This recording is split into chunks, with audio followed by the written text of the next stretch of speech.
Good morning, guys. This is going to be a video for slope interpretation. This is for linear equations section 2. Some of you guys have already seen the first part, so you're welcome to go ahead and skip along in the video. I'll go ahead and walk you through all these problems, though. And you should have your calculator out, so that way you can follow along.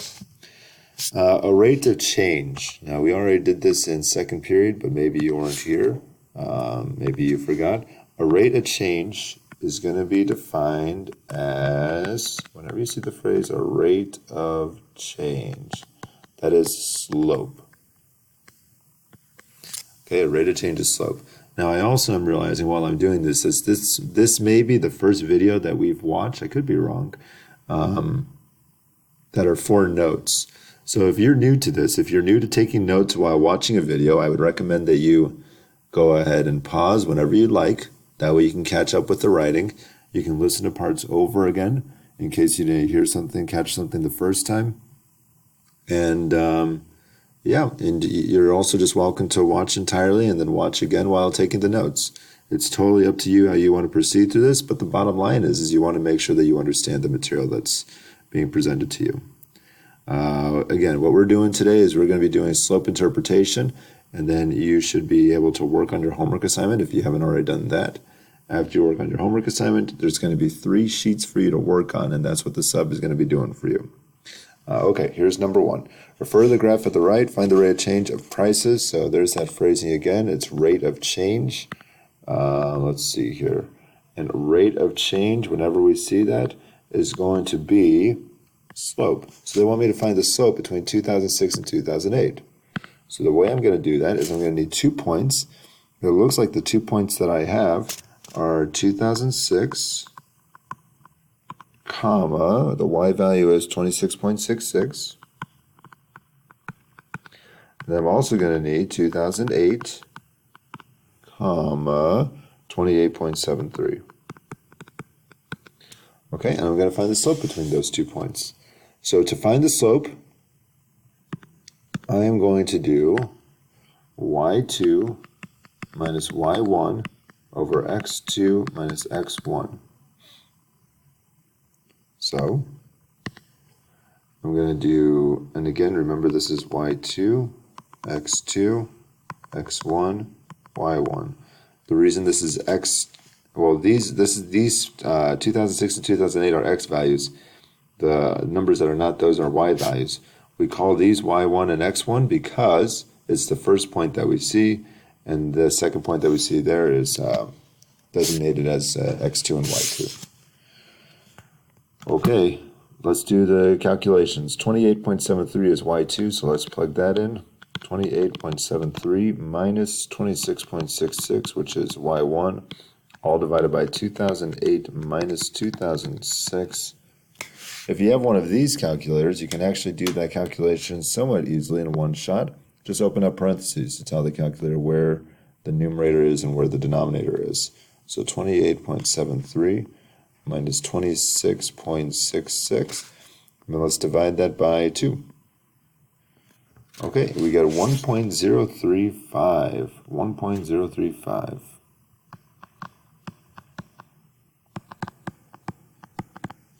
Now, here's what this means. What this is telling you, and again, this is kind of an important aspect of it, is this means that over 2 years, so literally over 2 years, maybe I should type this one. My typing is a lot better than my writing, as some of you are not afraid to say. So over 2 years, oh, let's go and make sure that this is small enough. Over 2 years, the average ticket price for Houston Astros has increased $1.04. Means over 2 years, the average ticket price has increased $1.04.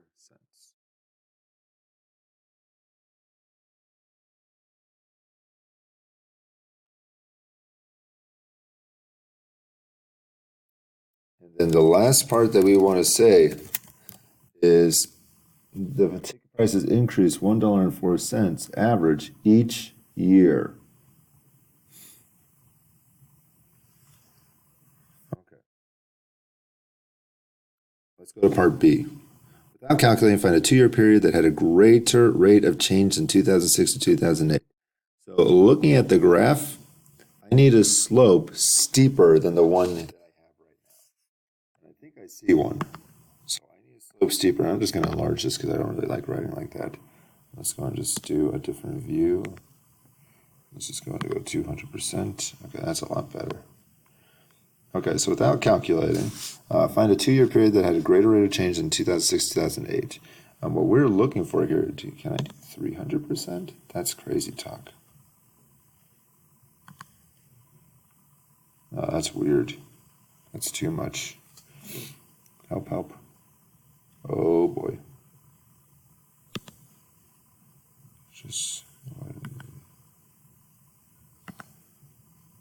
Whoa. This is not at all as, there, okay. And let's just move that so we can move this. Aha! I'm looking for a steeper slope. So for B, I am looking for a steeper slope. And I think I found one. This one right here, this line is a lot steeper than the other line that we had. This one is a little bit flatter than the green line. So we can say from 2000, oh, this is horrible. From 1998 to 2000, 1998 to 2000, there's a 2-year period that had a greater rate of change. So from 1998 to 2000. Between which years would you guess the new stadium was built? Explain your reasoning. Okay, if they built a stadium, that means sale prices probably increased. So I would say, and actually between the years that they were building a stadium, I would actually say sales decreased because that's when they kind of close off sections and they need to make sure that it's safe for everybody. And it's a long process to develop a whole new stadium. So I would say that the new stadium was built right between these 2 years because sales dropped a little bit. And then after this point, after 2002, sales just kept going up, up, up, up, up. It tells me something changed. So I would say between 2000 to 2002 because sales increased after 2002.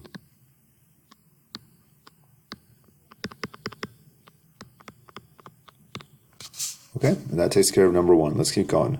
And again, if I'm going too fast for you or too slow for you, please move along as you need. The annual rate of change from 2004 to 2008 for women participating in collegiate lacrosse. What is the annual rate of change?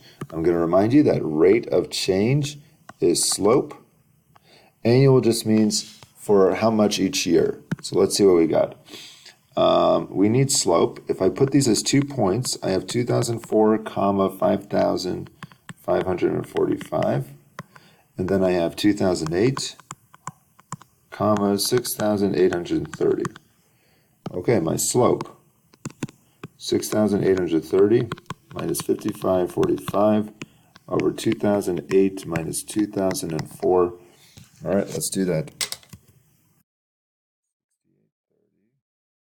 Open up parentheses for the numerator, 6,830. Or you could just do each part separately, which I know some of you do. Close parentheses, divided by 4. We can just say 4. Okay, and that's equal to 321 1/4.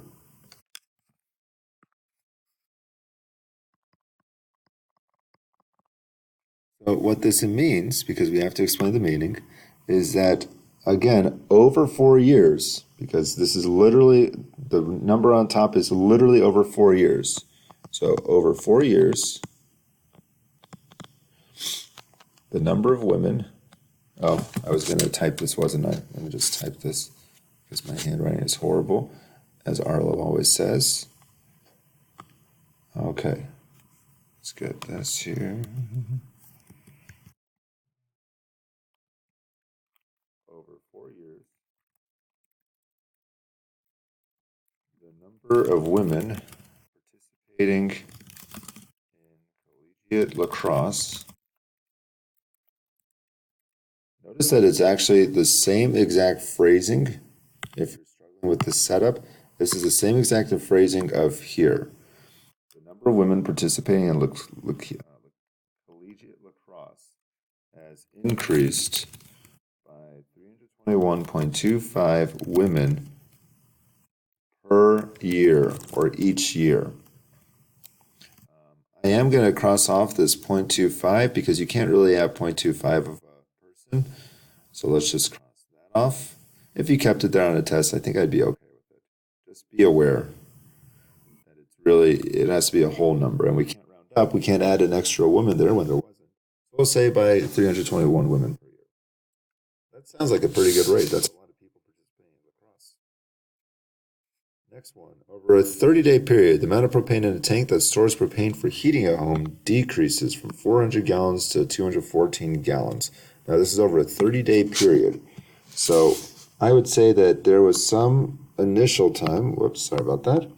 There was some initial time. We can call that 0, 400.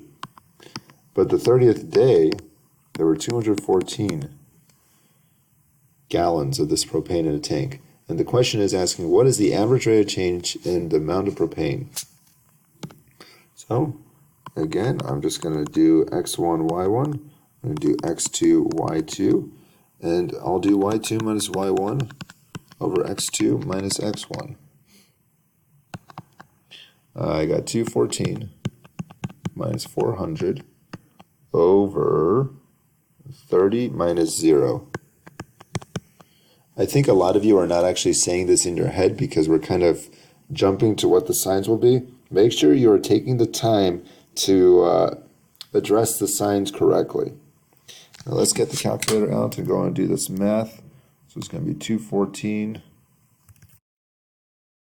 minus 400 divided by, it looks like 30. Okay, negative 6.2. Say the interpretation, well, it doesn't ask for the interpretation. The average rate of change in the amount of propane is negative 6.2, and I need units. Negative 6.2 gallons per day. I'm going to write the explanation here again, just because I really want to make sure that you guys are practicing this. Over a 30-day period, average amount of propane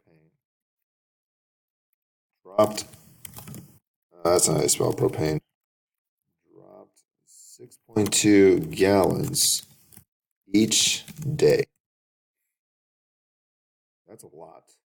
Now that doesn't actually mean that propane drops 6.2 gallons each day. That means on average it drops 6.2 gallons each day. So one day it might have dropped 10 gallons, and then the next one might have only been about 2 gallons.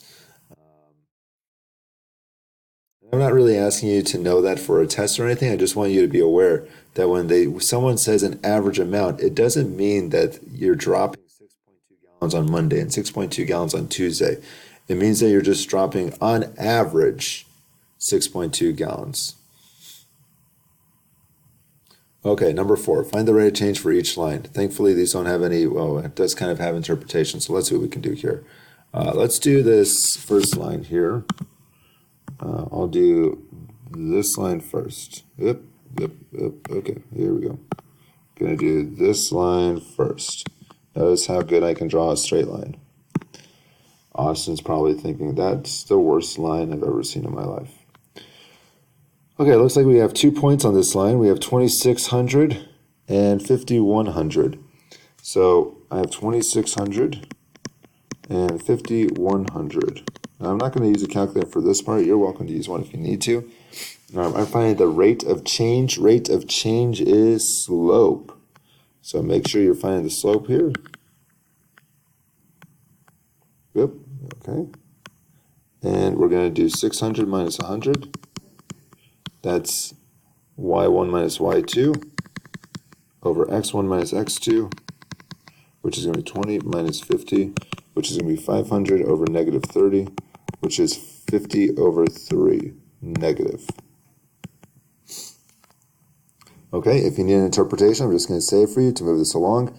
That means that on over 30 hours, the temperature drops 50 degrees. I'm sorry, the distance drops 50 miles. Okay, for each hour that's passed.